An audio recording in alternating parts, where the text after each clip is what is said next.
Facebook, Twitter, YouTube, Tumblr, Pinterest, these are all digital horcruxes that we use to store pieces of ourselves, making up our online identity, who we are. And how do we protect this valuable information that's so vital to our existence? Really? Are you kidding me? By the end of this video, you're going to see how easy it is to crack simple passwords like these.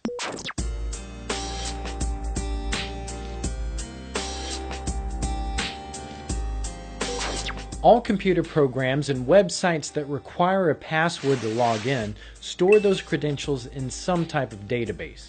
And I'm sure you've heard or read about some big online companies whose user databases have been hacked or stolen and innocent people's passwords revealed. How does this happen? Well, it's through a hacking process known as SQL injection, where hackers can exploit flaws in coding designs to gain access to a database. But we'll cover SQL injection another time. To add a bit more security, passwords aren't stored in a database as is, or in plain text.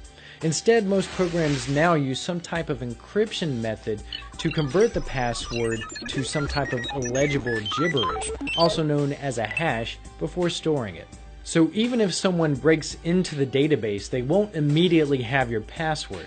All they'll have is gibberish. Some of the most popular types of hashing algorithms are NTLM, which is used by Windows, MD5, and SHA-1. To see a couple of these in action, you can visit this website and then just enter in a string to see what each algorithm converts it to. But as I'm about to show you, even these hashes are hackable.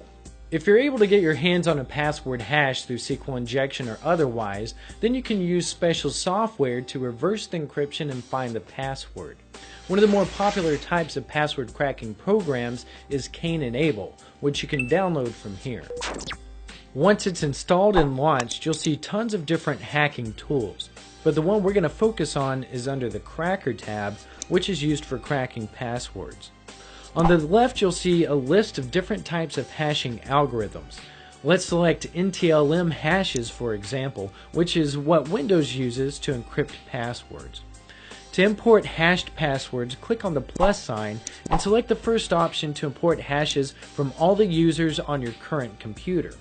Otherwise, you can import hashes from a text file or a database file, and then click Next. A list of all the accounts on the system will pop up, and our area of interest will be the NT password column. If it says empty, that means there isn't a password on the account. If it's blank, then it has a password. So right-click on the account that you wish to crack, and it will give you different cracking options: dictionary, brute force, and cryptanalysis attacks. A dictionary attack reads from a list of preset passwords to try. If you go to this website, you can download a list of the 10,000 most commonly used passwords.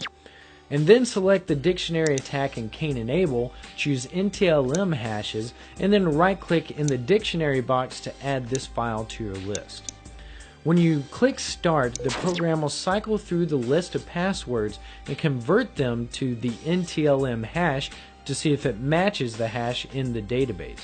If it finds a match, it will then display what the password is.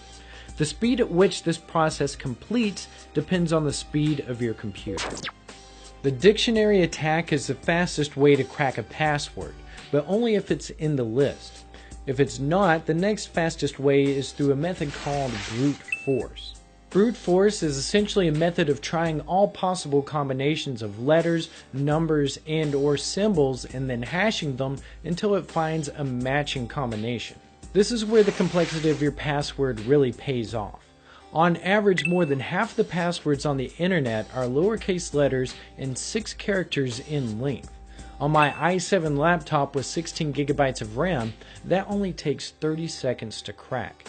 So if that's you and someone breaks into LinkedIn or Twitter's databases, you're screwed. To use brute force in Cain-Enable, right-click on the user, select brute force, and then select NTLM hashes, and it will bring up a new window with criteria regarding the password complexity. As you can see, adding just one number to your password raises the crack time to 4 minutes. Adding a number in uppercase letters takes more than an hour. Then throwing a symbol into the mix bumps it up to about 5 hours. Still, this is a very short amount of time when it comes to your security. But if you include all those characters and then increase the length of your password to say 10, the time to crack it increases exponentially. In this case, it'll take about 18,000 years. Now that's more like it. Brute force is the most common means of password cracking. But there's a third option called cryptanalysis, which is simply the study of cryptography to see if it can be breached. This method of cryptanalysis uses what's called rainbow tables. Without getting overly complicated, a rainbow table can be a long string of millions of hashes. Then the rainbow table will take a smaller pattern within the original hash, known as a reduction function, and search for that instead of searching for the entire hash. The benefit to this is that it can be a lot faster, assuming you have enough memory to store all the hashing functions. And you can find rainbow tables to use by searching for them on Google. So with that, you now have 3 different options to try and crack other hashing algorithms. What are your thoughts on password cracking? Is it evil? Can it be useful? Let me know what you think in the comments below. And if you enjoyed this tutorial, please consider subscribing by clicking the subscribe button. Or you can just visit my YouTube channel at youtube.com/Gigafi.